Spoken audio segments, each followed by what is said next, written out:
You know what? Batman's parents are fucking idiots. They're fucking idiot assholes. They wore a tuxedo, furs, pearls, diamonds, and they strolled down Crime Alley. It's your fault, bitch. It's your fault. You don't walk down Crime Alley at night looking obviously rich and defenseless. Sometimes the victim brings this shit upon themselves, and you're not allowed to be over the top stupid and then say, it's not my fault criminals attack me. Batman's parents deserve what they got. Those people needed to be Darwined out. Well, I don't know about that, but they definitely deserve what they got. It was, I think it was called Park Row or something, but it was known by the locals as Crime Alley.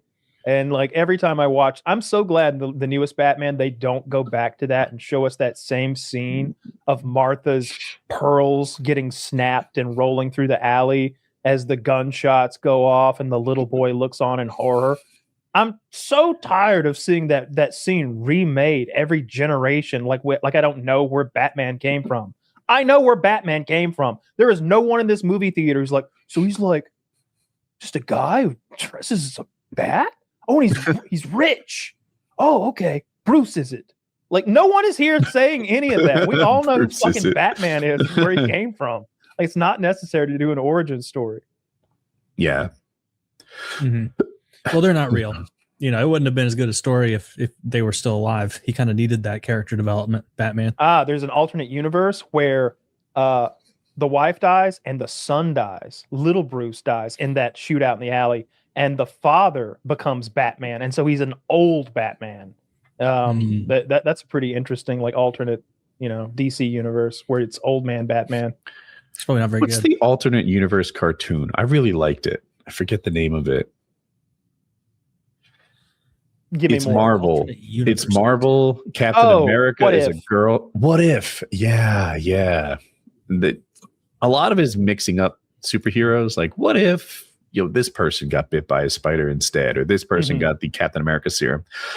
Excuse me. Some of it is like, what if a zombie outbreak happened and some of the superheroes were super zombies? How do we deal with that? It's fun. Yeah, I like that show too. I've watched a bunch of those. I've been we went through all the Spider-Man movies this week, my girlfriend and I think we're gonna go watch that Tom Holland one maybe this weekend. The Tom Holland one, the new one, the new one that's the biggest movie of all time now.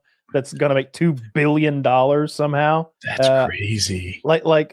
I'm genuinely happy for Tom Holland. Like, what an amazing wave he's riding right now.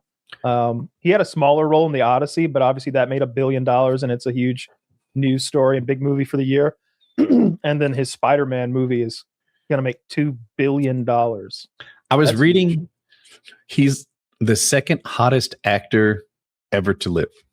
That he has the #1 and #2 movie right now. Did I tell you this already? You did not. The only hotter actor ever is Michael J. Fox, because he also had the #1 and #2 movie. They were Back to the Future and Teen Wolf. But unlike Tom Holland, I haven't seen it, but I guess he has a big part in the Odyssey, but he's not like the clear main character. Teen Wolf and Back to the Future were clearly a Michael J. Fox movie. Yeah.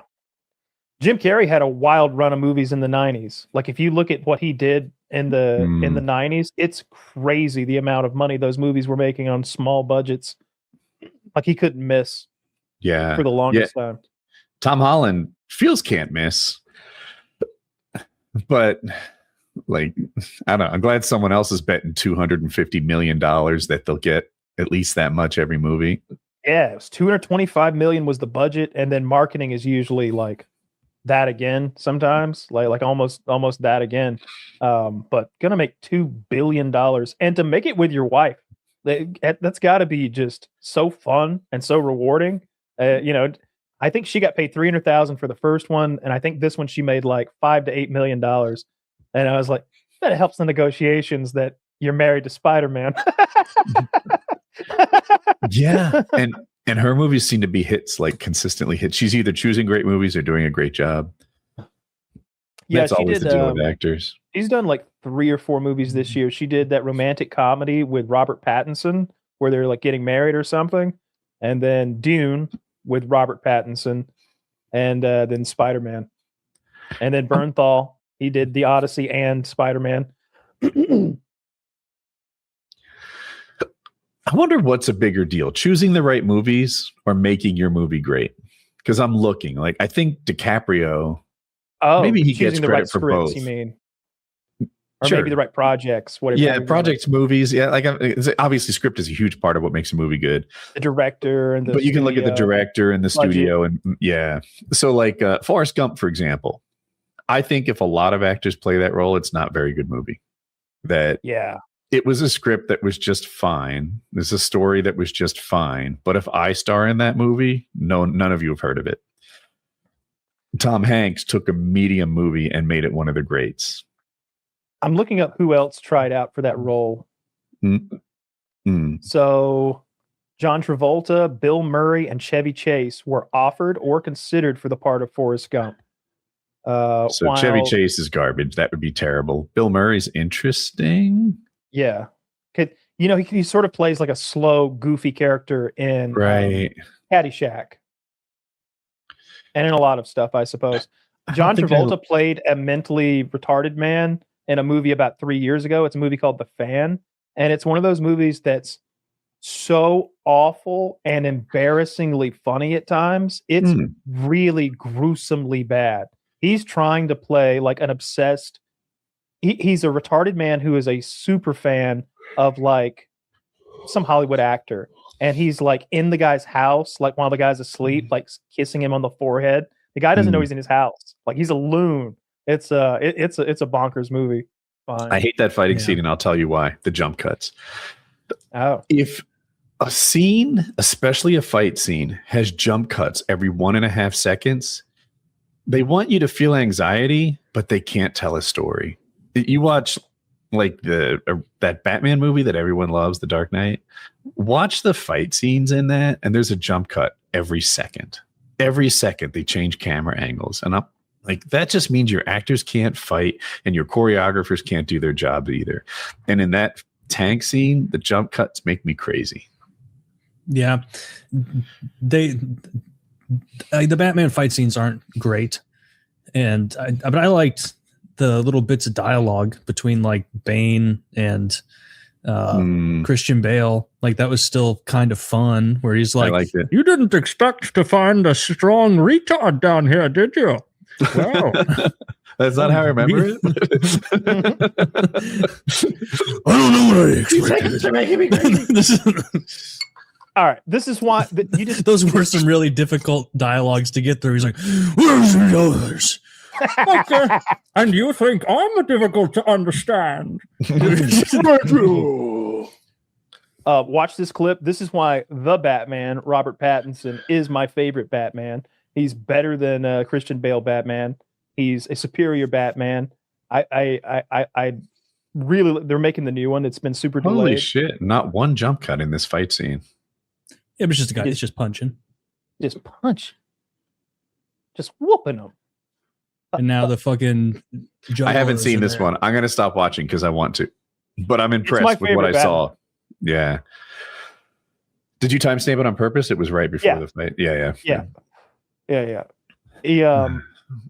He's more of a low-tech Batman. Like his car is just a car, but it's a cool car. It's a really well-made movie. The Penguin's in it, played by Colin Farrell, and Catwoman is played by Lenny Kravitz's hot ass daughter. I keep talking about how fucking sexy she is. Just real fucking hot lady, especially in this movie. She's got short hair. This is guilty of the one at a time why I oughta style fighting though. He's dressed as a bat. They're so scared. They're all dressed like fucking clowns. Like they're like who would you rather see walking around the street? Some guy where it's like this guy's a fucking weirdo, or it's a guy with like a gun and clown makeup, chittering. I think that the psychological edge of a crazy guy dressed as a bat beating your toughest guy up like that, like just beat the shit out of him. Dude, real life Batman walks into like East St. Louis and like, man, you gay. And then they I'm not gay. You're gay. I'm gay. I went to Bing and searched Zoe Kravitz nudes, thinking if it was one of Kyle's favorite actresses, they'd be all over the internet, but zero. Yeah. She keeps them close. I'm looking at her mom here. That works, but yeah, I've been staking her place out for a while. She vacations near here. well, then finally I'll get some nudes. Yeah, place has been empty for months, but fingers crossed they're coming for the late summer months. I'll get some pics. Don't worry. Vacations in Atlanta. Yeah.